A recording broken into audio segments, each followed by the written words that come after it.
Maria Stevens stood in the hallway of Lincoln Elementary School, adjusting her gray blazer as she watched her daughter Emma navigate through the crowded corridor.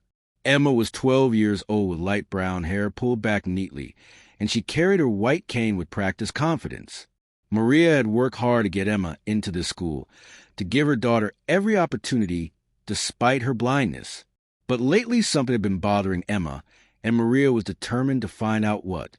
That morning Emma had come home upset for the third time that week. "Mom, there's this janitor," Emma had said quietly. "He keeps shining his flashlight at me in the hallway." Maria felt her protective instincts flare. Why would anyone do such a thing to a blind child? It made no sense, and it made her angry. The next day, Maria arrived at school during lunch period. She wanted to catch this janitor in the act and put an end to this harassment immediately. She spotted him near the entrance. A man in his early 40s, wearing dark blue coveralls with kind eyes and an honest face. He was holding his phone and appeared to be waiting for something. Maria approached him with Emma beside her. "Excuse me," Maria said, her voice sharp. "Are you the janitor who has been shining lights at my daughter?" The man looked surprised. His name tag read David Cole. "Ma'am, I can explain," David started. "I don't want explanations," Maria interrupted, pointing her finger at him. "My daughter is blind, and you have been harassing her with your flashlight." David's face fell. "Please, Mrs. Stevens, if you would just let me show you." "Show me what?" Maria demanded. "That you think it's funny to shine lights at a child who cannot see." Other teachers had gathered now watching the confrontation. Maria felt justified in her anger. This man needed to understand that her daughter deserved respect. "I'm reporting this to Principal Hayes immediately." Maria continued, "You should be ashamed of yourself." David looked down at his shoes, his shoulders sagging. "I was only trying to help," he said softly. "Help?" Maria said incredulously. "By harassing a blind child." Within an hour, Maria was sitting in Principal Hayes' office demanding action. The principal listened carefully to her complaint. "Mrs. Stevens, I understand your concern." Principal Hayes said, "But David Cole has been with us for 15 years, and he has never had a complaint." "Well, he does now," Maria said firmly. "I want him removed from the school." Principal Hayes sighed heavily. "I will have to investigate this matter, but if what you are saying is true, I will have no choice but to let him go." Maria left the office feeling vindicated. She had protected her daughter, and that was all that mattered. 2 days later, David Cole was gone. Emma seemed relieved at first, but then something unexpected happened. Emma started coming home upset again. "Mom, I keep bumping into things in the hallway." Emma said more than before. Maria was confused. "What do you mean, sweetheart?" "I don't know," Emma said. "It's like I can't tell where things are anymore." Maria dismissed it as coincidence. But the incidents continued. Emma tripped over a backpack left in the hallway. She walked into an open locker door. She seemed disoriented in ways she had not been before. One afternoon, Maria received a call from the school nurse. Emma had fallen down 3 steps she had navigated perfectly for months. Maria rushed to the school, her heart pounding with worry. As she sat with Emma in the nurse's office, a young teacher named Miss Peterson knocked on the door. "Mrs. Stevens, may I speak with you for a moment?" Miss Peterson asked gently. Maria stepped into the hallway. "I don't mean to intrude," Miss Peterson said, "but I think I know why Emma is having trouble." Maria listened as Miss Peterson explained. "David, the janitor you had fired, was not shining a light at Emma to harass her," Miss Peterson said. "He was using his phone's flashlight to illuminate obstacles in her path." Maria felt her stomach drop. "What do you mean?" "Emma cannot see, but she can detect light and shadows." Miss Peterson continued. "David discovered this by accident one day when he was working and noticed Emma pause when his flashlight swept past her."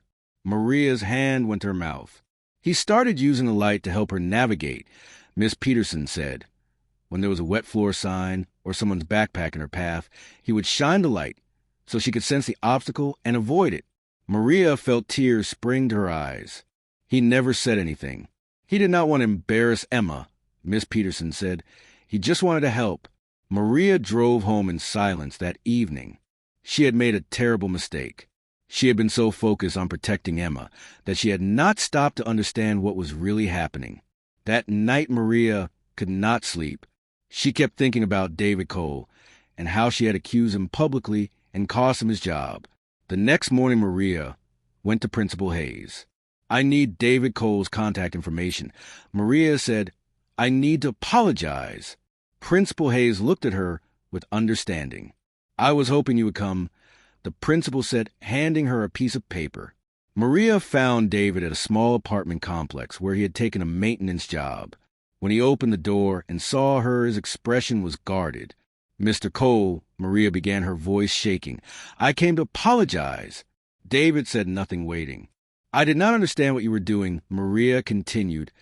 "I thought you were mocking my daughter when you were actually helping her." "I should have explained," David said quietly, "but I did not want to make Emma feel different or draw attention to her." "You were being kind," Maria said, tears streaming down her face, "and I repaid that kindness by getting you fired." David invited her inside. They sat at a small kitchen table, and Maria listened as he explained. "My sister was blind," David said. "She passed away 5 years ago." Maria's heart ached. "I learned from her that blind people can often sense strong light sources," David continued.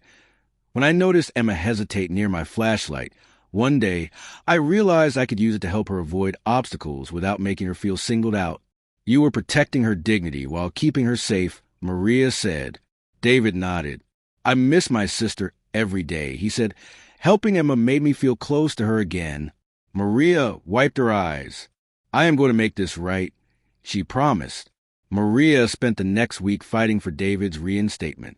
She spoke to Principal Hayes, to the school board, and to other parents. She explained what David had really been doing and how her misunderstanding had cost a good man his job. The school board agreed to bring David back. But Maria was not finished. She organized a school assembly where she stood before students, teachers, and parents. "I made a terrible mistake," Maria said, her voice clear and strong. "I let my fear and my need to protect my daughter blind me to an act of genuine kindness." She told them about David and what he had done. She told them about her sister and about the quiet dignity with which he had helped Emma. "We should all be grateful to have someone like David Cole in our school," Maria concluded. David was reinstated with a formal apology. But more than that, the school created a new position for him as an accessibility coordinator. His job was to help make the school environment safer and more navigable for all students with disabilities. Emma was the first to thank him when he returned. "I knew you were helping me," Emma said, smiling. "I just did not know how to explain to Mom." David knelt down to her level. "You never have to thank me, Emma," he said. "You remind me every day of why kindness matters." Months later, Maria stood in that same hallway, watching David work, with a new student who used a wheelchair. He was showing teachers and students how small changes could make big differences. Emma walked past confident and safe. She paused near David and smiled. "Obstacles ahead, Mr. Cole," she said playfully. "Not on my watch, Emma," David replied, shining his light briefly on a janitor's cart someone had left in the path. Maria watched this exchange and felt gratitude wash over her. She had almost destroyed something beautiful because she had not taken the time to understand. Now she knew better.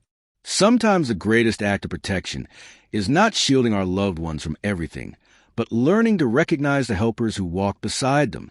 David had been that helper all along. And now, thanks to Maria's willingness to admit her mistake and make it right, the entire school benefited from his compassion and experience. As Maria walked out of school, that day she thought about the lessons she had learned, about assumptions and judgment, about the importance of asking questions before drawing conclusions, and about the quiet heroes who make the world better one small act of kindness at a time. David Cole was one of those heroes, and Maria would spend the rest of her life grateful that she found the courage to see the light he had been shining all along. If this story touched your heart, please hit the like button, share it with someone who needs to hear it, and subscribe for more stories that remind us of the goodness in ordinary people. Leave a comment below about a time someone showed you unexpected kindness.